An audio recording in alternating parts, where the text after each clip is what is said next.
Welcome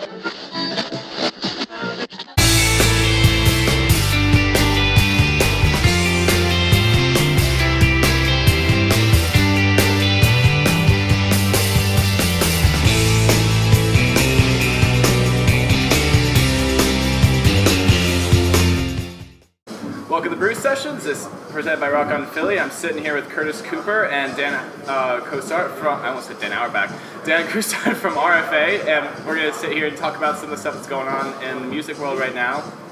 Curtis here has been in the music scene around Philadelphia for a very long time as an active contributor, and just this year debuted his first full-length record, Laughing in Line, and that record was named among XPN's Philly Progress Report 2016. Dan and RFA, their record has been picked up by a number of different people, and it's been one of my both of you guys have promoted some of my favorite records of this year, like even nationally. Like both of you guys, well done so far. Thank you for joining us today. But welcome. So yeah, I want to get the ball rolling, and yeah, to kind of paraphrase what Pitchfork said to kind of start kick this whole conversation off. Fine, let's talk about Kanye West and Taylor Swift. Right.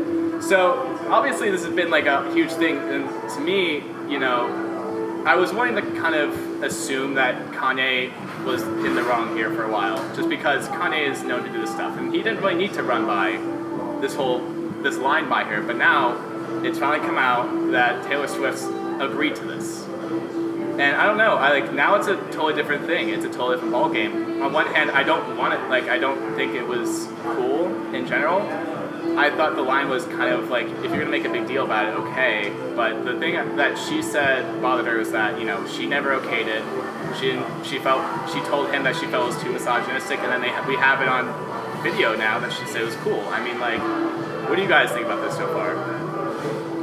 Well, I thought she okayed the first line, but not the second line. I thought the second line... That's what's kind of the qualifier at this point. I think that they're both going to get a lot of money from this. Everyone who's a Taylor Swift fan is just a stronger Taylor Swift fan. Everyone who's a Kanye fan is just a stronger Kanye fan. Kanye shouldn't be calling people bitches anyway to begin with, even if they agree with it. And she shouldn't be agreeing to let people talk about fucking her in, like, songs anyway. So, I don't know. I think they're both going to make a shit ton of money. Like... Who gives a shit? You know, I don't know. Like, you know, like, I don't know. It's stupid that she lied. Like, obviously, but, like, they're both going to make so much money from this. It benefits everyone all around at this point, and it's so ridiculous. If anything, it just made... the thing I disagree with from the start was, yeah, Kanye, you probably shouldn't have picked that fight. You know, it wasn't something you necessarily do, but we know he did actually ask for her permission. And the thing that it could have been a totally different story had she said, yeah, he did call me. But she said that didn't even happen. And that's like, for coming from her, a lot more people are willing to accept that she's telling the truth. Right. So, they're both in it, like, who cares? Yeah, like, they're gonna make so much money from this, like, whatever. It's like. so crazy. Both Life of Pablo and 1989 are spiking left and right. Yeah. And then meanwhile, just... I think Bryan Adams is probably the secret beneficiary of all this, just like, yes. Give me more money. Give me more money. Yeah, so I mean, they're both going to be doing just fine. Yeah. But see, so one of the things I thought was interesting was, you know, Radiohead just dropped their newest record, Moonshaped Pool. I fucking love it. Great fucking record. Yeah, and, you know, like... I was listening to that on the way here. Yeah? I love that fucking record. It's so good. And, like, you know, what's really surprised me lately about it is one that it seemed like they really learned their lesson from King Limbs. King Limbs to me was like, you know, they were trying to go back to the Kid A kind of electronic feel, but this one felt too detached. And then Moonshaped Pool felt like they were including like looping from like orchestrations they've been doing and stuff like that. It all of a sudden felt much more real, much more visceral. The thing that's really catching my attention now though is how much they're really trying to connect with fans. Is that true? Yeah. I know that they've been doing that weird social media stuff where they delete everything. Yeah. They did that, but like after that, they posted the video for Burn the Witch. Yeah. And then they've been releasing these vignettes. Daydream, they did the Daydream. Yeah, then they debuted Daydream across movie theaters. That was unbelievable. I mean, like, it's so cool. I feel like Radiohead can do whatever they want now. Like, I don't think, really are they getting in more touch with fans? Like, I but feel they like are. They just, like, I feel like they really stepped back from fans of King. I liked King of Limbs, too. I feel like people didn't really like that record very much, but, like, I saw them live twice on that tour. It made a lot more sense when I saw it live. Yeah. Like, I feel like there was a lot more emotion behind the vocals, the drums were louder, you could feel more of the rhythm section, I guess, and, like, so I liked King of Limbs. But I didn't think of it was like I loved Kid A. I thought Kid A. I like all of their records, but I didn't really think it was a lot like Kid A. I mean, I could kind of see that, but I thought it was just like this weird, like dream. It's only like 37 minutes long. It's only 8 tracks. Like, it's kind of just one like really slow, drawn out. So like I thought it was its own thing, and then I thought that Moonshaped Pool was like that, just a little tighter, you know. It's still really weird, but like I don't know. I think they explore a lot more rhythms in this record. Like I fucking love this record. I'm listening to it all the way through, and I've been listening to the tracks, but like I know I love tracks 7, 9, and 10 are my favorite. Like fucking 7 is my favorite. I think to me, like, I just loved how viscerally terrifying Burn the Witch sounded, but like, oh yeah, and the video too. The video is too. amazing. It was so good. I want to see someone take that, but then use scenes from The Wicker Man with Nicolas Cage. I think that's the way it needs to go at this point. Yeah. But no, so like after it came out though, like for the past couple weeks since it's been out, they've been posting these like vignettes of like little videos set to the music for each different song, and they were done by different directors, different artists. Some of them are really cool and fascinating, but now they've asked fans, they've sent them like a whole new version of the track that includes strings that wasn't included on Daydreaming, and they're asking fans to do their own. And then, you know, they just also... wasn't the Paranoid Android official video a fan-based video? You know what I'm talking about, right? The cartoon one? I mean, that's like... I feel like that's like... There's been a long history of them doing this. I feel like they're not like trying to appease their fans. I feel like Radiohead can do whatever the fuck they want now, and they just be like, we don't want to pay people. Like, what do you want to do with this? Like, I feel like they're just giving people an opportunity to shine. Like, I wouldn't necessarily say it's like... They need to be like, wow, we should get in touch with our fans. Like, Radiohead fans are do or die. And that's the thing is that like it's not doing it in that way either. They're just kind of like, well, here's this thing. If you want to do it, cool. And then there's this other. They just did. They partnered up with Edward Norton for when their show. I saw that. Yeah. So what apparently is that? you can donate to Edward Norton's charity. To get a chance to like go see Radiohead with Edward Norton and his boys. What does that mean? Like, what is Edward Norton doing in this? I don't know. Edward Norton's just apparently a huge Radiohead I love fan. Edward Norton, but like, is he playing with them? Like, is he like singing with them? There's gonna be a Fight Club match with you and Tom York. He's gonna beat the shit out of Tom York. Dancing around. What's the video with him dancing like this? Yeah, Lotus Flower. Yeah, it'll be Lotus Flower, and just people just. Yeah, just the shit Adams for Peace was just like that, but like times 10. I just haven't given Adams for Peace a big chance yet. Well, it's like Flea's in it, and it's like he's not in it though. It's all Tom York, just like. I did like. What was it? He came out with Eraser or whatever, and then that became Adams for Peace. Yeah, because that stemmed from working with Nigel Goodrich in that record, and then they brought in the percussionist. I can't remember who he was off the top of my head. And Flea kind of somehow just like, hey, I'm Flea. I'm in this. It's kind of like in that episode of Family Guy they're making fun of Star Wars, which you see like Yoda, Obi-Wan's, I'm Hayden Christensen. He just shows up. But no, like, it's so funny now, because, like, Radiohead is reaching a point where even Tom York's like, yo, I'm surprised people still care this much about this record, you know? And he's just, love Radiohead. You know, it's not like, you know, when Bono said, like, U2's on the verge of becoming irrelevant, you know, it's like, yeah, but y'all have been around for 30 years. Yeah, like, no one really cares. Yeah. You just, you know, you kind of invaded our phones and people were really pissed off about that for other reason. Yeah. But no, with Radiohead, it's just, they're like the Judi Dench of fucking rock bands, you know, they just keep getting more and more sophisticated as they get older, and yet somehow they're still just the same dudes.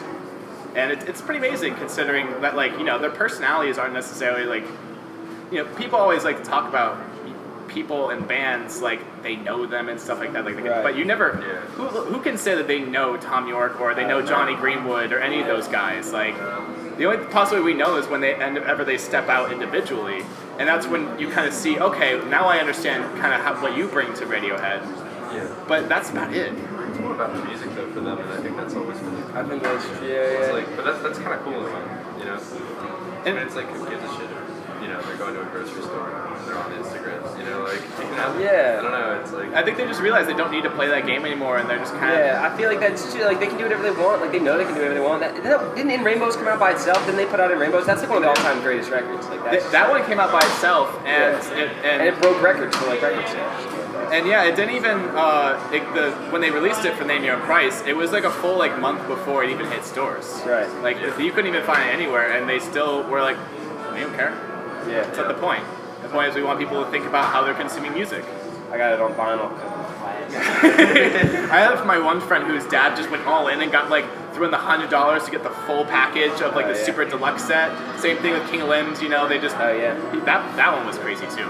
I didn't get that. I didn't even know that was a thing. Oh yeah, it's another crazy thing of what they do. Just like, you know, like after like if you they never say it openly, but like if you pay like a little extra, if you drop like 60 or so, they give you like the full deal. They give you like a full like bunch of stickers. They give you like colored vinyl. They give you all this extra stuff. And so like they're so good about rewarding their fans, never like patronizing them or, you know, selling them how they should be with their lives. I feel like they're grateful for the friends they have. I feel like they're down to earth people. But like also I want them to be down to earth people. I want them to be normal because I love them so much. I don't know. I feel like if I want to meet Tom York, I would just want to like walk into a random pub in England and he's just kind of sit there just sadly drinking by himself. I'd fanboy the shit out of him. There's certain people I've met in my life that I've just like walked up to him and like, I love you, and then just like, walked away. Just kind of just like, okay, I'm gonna leave that there. I need to like prep myself just so he like because in case he just totally rips me apart, you know, like somehow he'll just hurt me. He just like destroys my soul, you know. Like, I just be like, it's gonna be okay, and then I just walk away. Maybe that's all he'd want. That's all Tom York ever wanted. Like, you look very nice today, and then you just leave. Like, I really appreciate that. Yeah, you know, like maybe that's what you need to do. Like we should hit up Tom York and be like, yo, how should fans approach you? I met the lead singer of the Subhumans, and like he was on stage. I like jumped up on stage. It was the set it ended. I took the set list from like between his legs, and then I was like, I love you, and then I just walked off stage. I feel like I would just do that. I feel like he was like, yeah, all right. I don't know, he looked fucking drunk as shit. I think he's pretty out there. Maybe he just like stood there as like, if I don't move, he won't. Yeah, he's a messed up dude. It's all good. Any particular fangirl experience? I mean, we just talked to Tommy Stinson from The Replacements yesterday, so that was kind of your big fangirl moment. Yeah, it was my first interview too. I was like, yeah. Oh my god, like just. Dan's been kicking it with us and has been helping provide some awesome pieces. But yeah, yesterday we got to talk to Tommy Stinson from The Replacements, and just like, what? just a little bit. But like the thing that was funny is we asked, because he toured with Guns N' Roses for a while. Yeah. And we asked him, like, you know, what was that like? You know, was it hard to work? Like, you know, Axl Rose is chill. Really? It's the first time I've ever heard anyone say anything nice about Axl Rose. Anything nice about Axl Rose. I've definitely watched like a 10-minute video just every time he freaks out at the audience. Yeah, it's just like 5 seconds of him freaking out, and then like 5 seconds of him freaking out. It goes on for like 10 minutes. What's the one where he like, I saw the one like in like the late 80s where he just jumps in the crowd and like attacks the dude. For taking like, the pictures? That's some dude like. Something like that. It was like, it's like kind of badass and then it's like kind of hilarious. Dude. It's kind of, because it's like, because I remember looking back just like thinking of, there's 2 Axl Roses I think of. I think of like the little weedy shit that he was when they first started, just like that really stringy, scrawny dude with his long, goofy red hair, and then there's that really fat Axl Rose that came on stage. Oh man, in the jumpsuit. Yeah, shit. Oh my god, yeah. cornrows. Did you ever get into Against Me? Man Against Me? Yeah, I just think of reinventing Axl Rose now. Like that's like more what I think about than the Guns N' Roses. I think that's gonna be it for this segment, but you know, I think we're gonna move on to the individual interview. Dan, thanks for stepping in. Step out of the front. Yeah, no, you just released your first full-length debut record, Laughing Line. So was this record your first that you've done on your own? Was like, had there been a couple releases that you worked on beforehand? You know, what had been your experience before Laughing Line? Well, I didn't really. I've always played music. I've been playing for my whole life, but I didn't start playing my own stuff regularly until I was like pretty late, like 23. Mm-hmm. So I was in some punk bands for a while. I released stuff with this band Community Service. We went on tour with that for a while. I was in this band Stereo Coma for a little bit. Like we did a short tour with that. But this is the first time I like to travel a lot. So I kind of like went down to Nashville for a month, like maybe 2 years ago, and I just like lived on my friend's couch, and like I was just kind of, you know, checking out the scene, I guess, and seeing what was up, and I was just like, I saw a bunch of amazing bands, like every day I was down there, and I just kind of got sick of punk in general, so I was like, I should start writing music that I actually like, I guess, and like, that's the thing I noticed on the record is that there's a lot of variety in there, like, obviously there's kind of like, I don't know what the punk mindset feels like, that like the punk soul is there, but there's so much more diversifying happening in your music. Thanks, yeah, I mean, I really like, It just reminds me of Neutral Milk Hotel, Against Me, Elliott Smith. I love Fiona Apple. Fiona Apple's one of the fucking greatest. I think I maintain for a long time that she is without a doubt like one of the greatest songwriters of our generation. I agree. Did you get into her latest record? It came out 2011. Idler Wheel was amazing. Idler Wheel is unbelievable. It's an unbelievable record. I mean, right from the very beginning. Yeah, it's like, and it ends with Hot Knife. Yeah. Every fucking song. Every single night is how it starts. Yeah, every single night. That one's just such a brutal track. Werewolf, Valentine, every single song on the record. And what was really incredible was that, like, you know, throughout her career, we've always been used to, like, Fiona Apple being someone who can really take on different pieces of music and instruments and really flesh out. Very jazzy. Very jazzy, yeah. And then this one, on that one, it was so fascinating just because it was so stripped.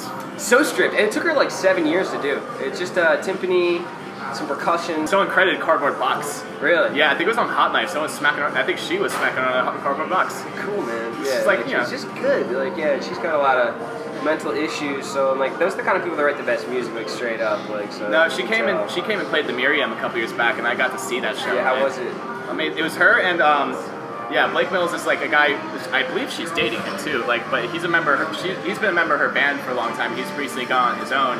But instead, they headlined the show together. Instead of doing, you know, performer, you know, opener, main act. Yeah.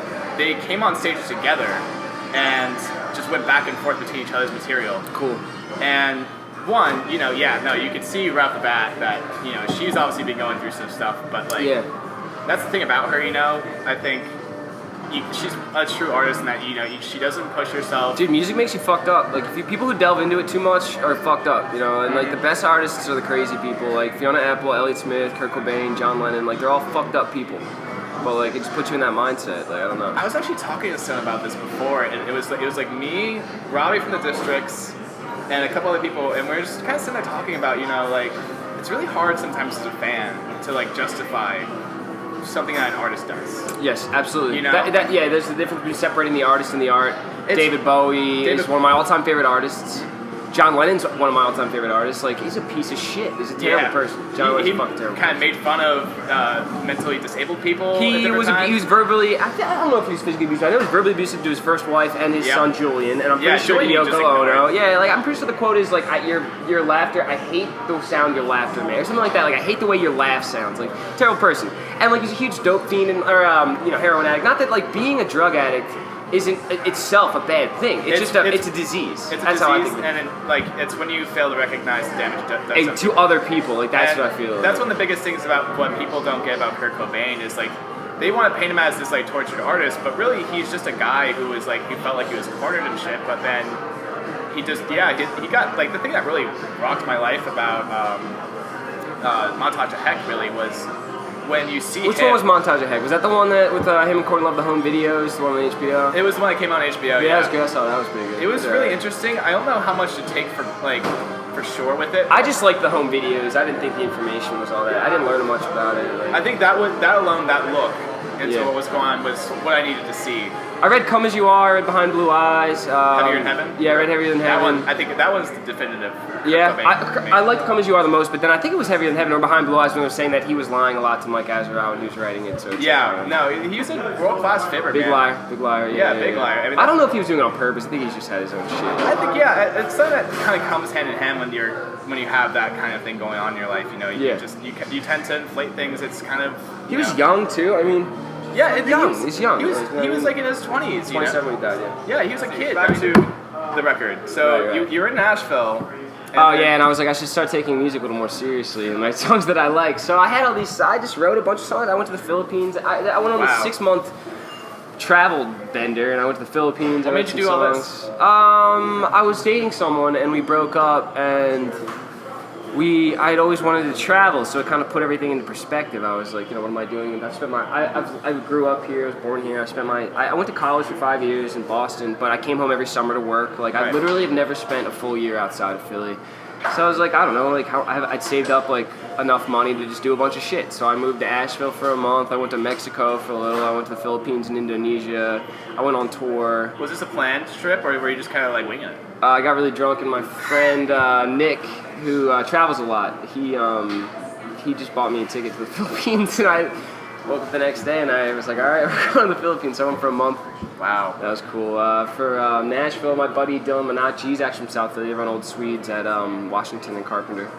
Or, my bad, between Washington and Carpenter on Delaware Ave. And he was down there. I just stayed on his couch. We weren't even close. I just hit him up. I was like, can I stay on your couch for a month? And he was like, yeah, sure, whatever. It's always the clutchest thing. It's just someone's got to help you out. And that I was living in the house that this band Moon Taxi was playing in. They're all really sweet people. Everyone in the house is kind of involved in music one way or another, whether it was lighting or play. It was just a good spot to live in. And so I kind of got my shit together. Because, like, in Philly, like, I've always been a good guitarist compared to, like, Philly's kind of got a sloppier scene to it, you know what I mean? And I went down to Nashville. There's no finesse. It's just like, it's straight up dudes, you know? That's kind of like... It's just, I don't know what it is specifically, but, like, there's not a lot of people who take their instruments very seriously.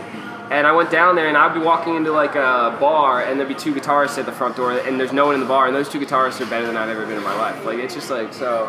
You know, I started taking that to heart, like, just because, you know, I don't know. I just started taking things more seriously, and, like, there are, like, not to say that there aren't, like, Erik Petersen just died last week. And, wow. Erik Petersen was one of the best acoustic guitar players I've ever seen. Like, I was going to try and bring him up, but I didn't really know how. He got, like, the way I play guitar is because of Erik Petersen, Elliott Smith, and Laura Jane Grace. Like, those are, like, the three biggest influences of my acoustic playing. Like, I love Erik Petersen, like, he's unfucking believable. So it was a big hit. And he was a big member of this community too. Yeah, he was great. I got to play with him a couple times. Like, I met him a few times. He was always sweet. Always bought the local CDs, like 2 of them for some reason. Always bought 2 local CDs. Like, any particular favorite memories of Erik? I got to play with him at. I have so many memories. The best one was when Freedom 35 was housed at 10th and Cantrell below Snyder, and Ghost Mice played.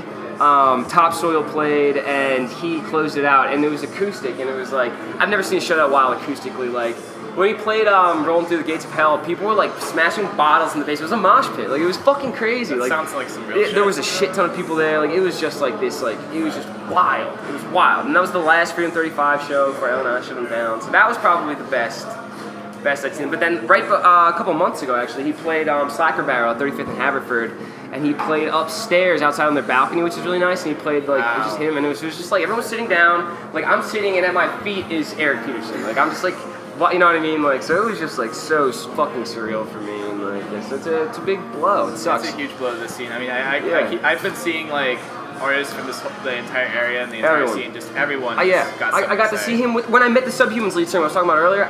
He opened that show. Like, I got a Mischief Brew set list and a Subhuman set list that night. Like that, like, there's so many huge, like, especially because I grew up in the punk scene, so like being in that scene, like, I wanted to be Erik Petersen. Like, and like, he does contracting, I do contracting. Like, I do a lot of similarities, like I always viewed in my life, and like it's a real big blow that he's gone, man. It really sucks. Really. He was big, man. Like, people don't really, I don't know. You're always surprised when you're like in Boston. People are like, I fucking love Mischief Brew. You know what I mean? Like.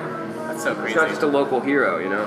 No, he was really something special, and like, you know, I think more and more, it's good that people are responding and like really doing their best to try and make sure that people are remembering or know who he was and what he meant to this place. There's been a lot of write-ups about it and stuff, so it's good that he's getting some attention. And like, the story came out that he killed himself, which is like, I don't know if that's real or not, because I don't know. Denise is keeping information for herself, which is fine, but like, I've had a lot of mental health. That could have been me. Like, I went through, like, I go to therapy all the time. I go to therapy twice a week for hours. Like, it's just like, I think about killing myself all the time. It's not that I want to die, it's that I have these thoughts in my head. And like, that's what happened to him, and he's like, it could have been me. Like, it could have been any one of us, really. It's just like a chemical imbalance in your brain. So it's like, it's so unfortunate that someone that everyone loved, who was such a talented person, and like had a family who loved him, and just like couldn't get through it, you know? It just takes 1 second of weakness, you know? So I don't know if that's what really happened, but... And I think that's what, like, really, at the end of the day, it's like guys like Kurt Cobain like that, they helped me kind of really understand that. You know? They made me understand that, you know, for as much of this is glorifying and this is a great, you know, music is a very fantastical thing. It's full of a lot of really big pitfalls. Like, it's not a good place to be. Like, it's not a good place to just play music all the time. It's like another language and world that you just become involved in, and like it can take over your life. Like, especially if you get too big, too young. Like, we have some friends that are like getting really big right now, and they don't want to take big steps. Like, and then just people I've talked to, and like, because you don't know what's out there. Like, you know, people are just trying to like make money off of you. People are trying to put you on this big tour, so you're gone for 2 months. I collect 10% of all the shows, and you're just out on a bus living. Like, that's not mentally healthy. Like, that's not a great way to live your life, especially if you're fragile. Like, that's what happened. That's what happened to Amy Winehouse, like Elliott Smith. Like, that's what happened to Kurt Cobain. Like, these people just get launched into these spotlights that they don't know. Let's see. So, Laughing in Line, you recorded here, I believe, with Scott Stitzer from Mumbler. Yeah. He actually plays drums with me a lot too. Yeah. Scott's an angel. He's like my Buddha. I love Scott. Like one of the greatest dudes I've ever met in my life. I literally had the best week of my life last weekend. I was going out with Jack and Scott, are two of my all-time favorite people. Like, it was just like, the love is tangible between the three of us, and like, there's a lot of people who love Scott and Jack, and like, we all love each other too. It's just like, it's not like I'm saying our relationship is exclusive to like other people who get along well with Scott, but I fucking love Scott. Like, he's one of those people. If you don't like Scott, then just leave. Something wrong with you. There's something wrong with you. Honestly. It was just so fucking sweet going out with the two of them. Like, we were like sharing beds, just acting like kids the whole time. It was like a kid like slumber party the whole weekend. How'd that transition to the studio? It was great. I mean, like, Scott and I met.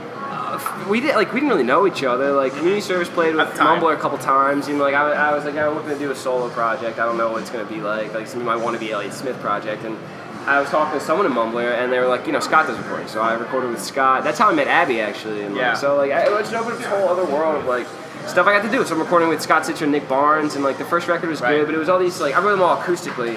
So I feel like it's not like. I wrote the songs I had, and they came out, and the process was great. Scott and I both learned a lot. And now now I feel like I found my roots somewhere between like punk and what I just did with Laughing in Line. So like now we're working on a record now, and it's mostly electric. It's more electric driven and stuff. So like now we're kind of just going weird. Like we plugged the mic into a delay pedal, and Scott, like I'm just singing into it, and Scott's just like twisting everything, and it's just like all this soundscape stuff. Scott to me seems like a manic mad scientist. Yes, I label him as a mad scientist on my record. Like I did on the back of it. Just his Scott Stitzer mad scientist. Like perfect. He's just a sweetie, man. And the bass player I'm playing with actually just got picked up by a big band, so really, it was kind of like we got to go out on a weekend together, and like it might not happen again because Jack got picked up by this band, Stolen Roads. He's going like best bass player I've ever seen in my life. Like, not even joking. He beat out a bunch of Berkeley kids for this. Like, he is just the greatest bass player of all time. Like, he might be like the best bass player and like he's a top bass player in the world. Like, I really believe that. Is he a bass player who ruins other bass players for you? You see bass player he ruins music for me. Like, I'm like, shit, I suck. Because he calls me out on this stuff I do. Like, I use a lot of harmonic minor scale, and he's like, yeah, good job on the harmonic. I was like, fuck you. Like, no one even knows that. Just shut up. Yeah. So he's like, yeah, he's passionate.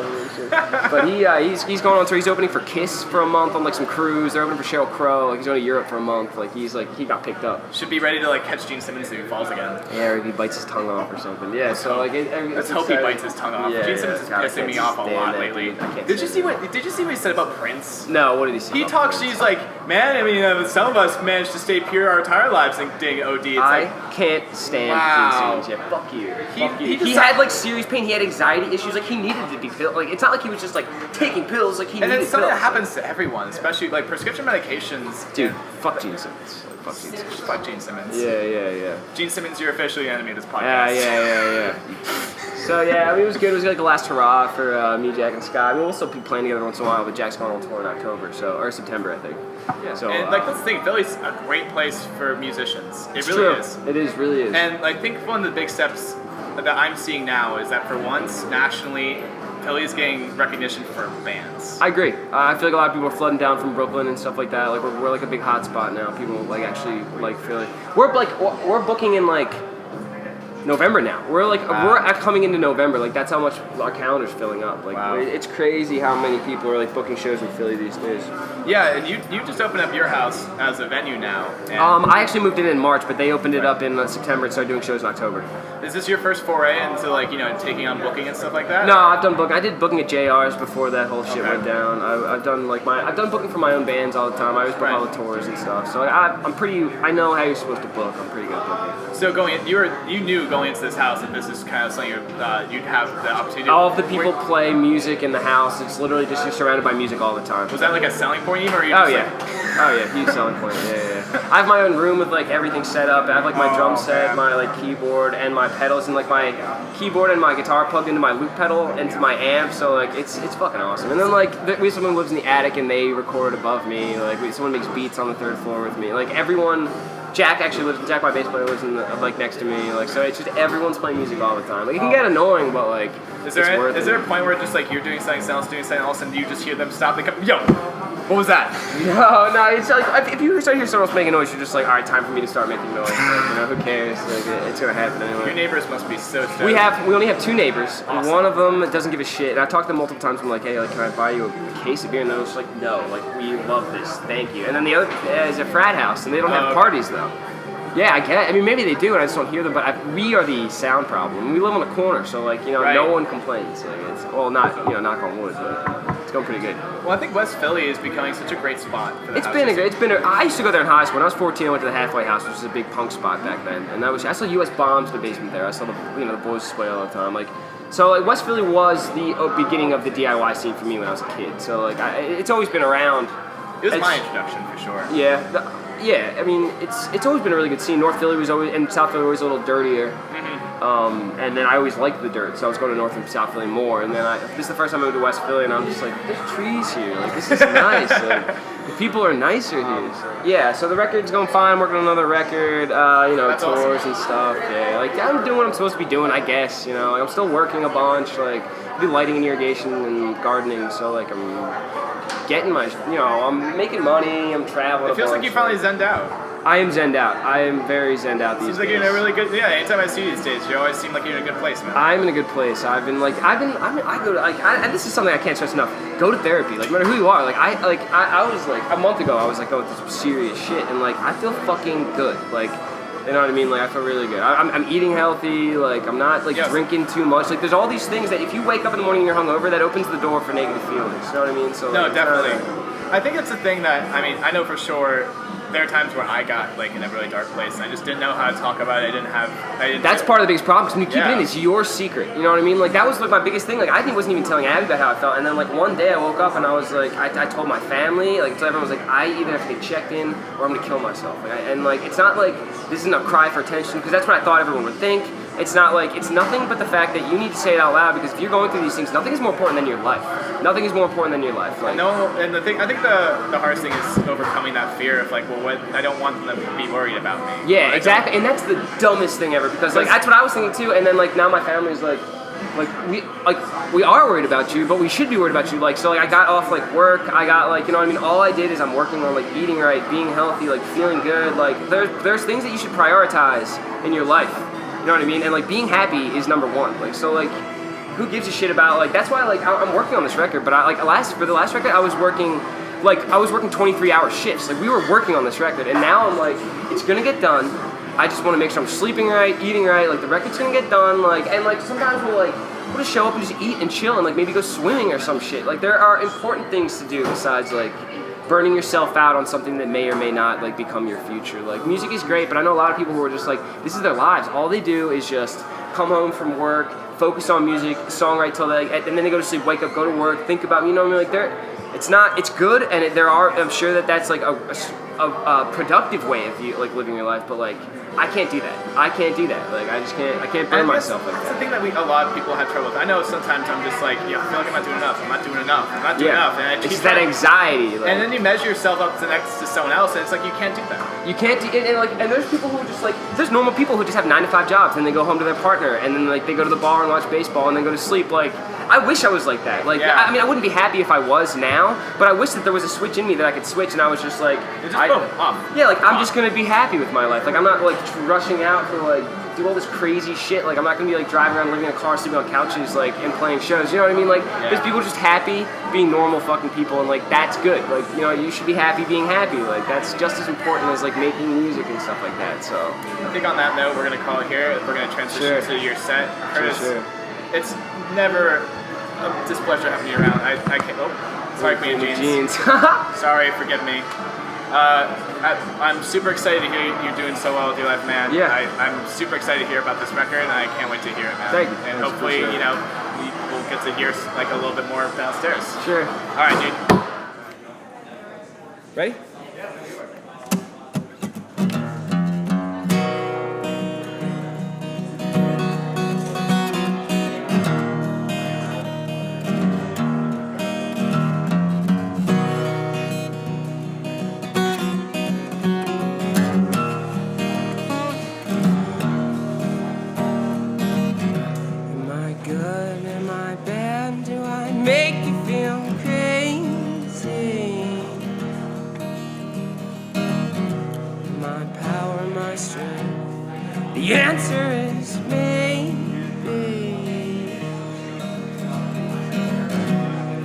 feel all your thoughts, don't think of the tone.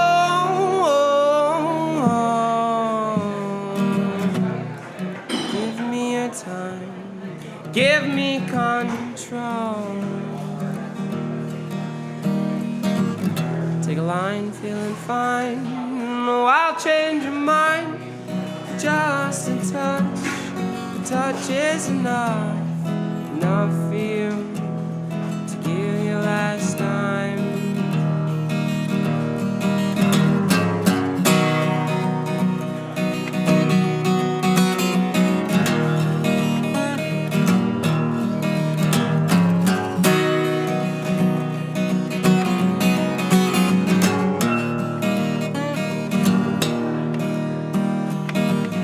Line doing fine. Oh, I'll change your mind. Just a touch is enough to give you last time. I feel up your nose through your blood to your brain.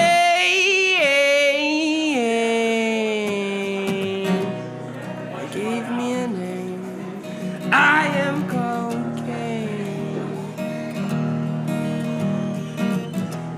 line, feeling fine. Oh, I'll change your mind. Just a touch. A touch is enough. Enough for you to give your last time.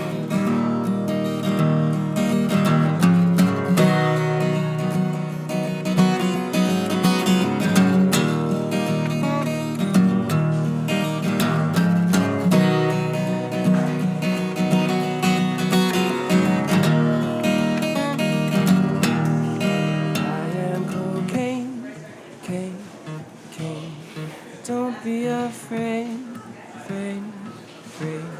I numb all the pain, pain, pain. Get to the brain, brain, brain. I am cocaine, cane, cane. Don't be afraid, pain. I numb all the pain, pain. Kick to the brain.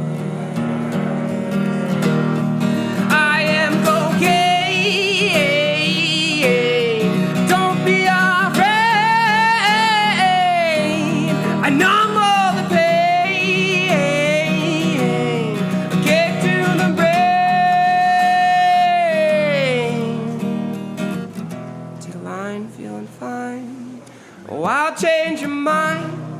Just a touch. A touch is enough. Enough for you to give your last time.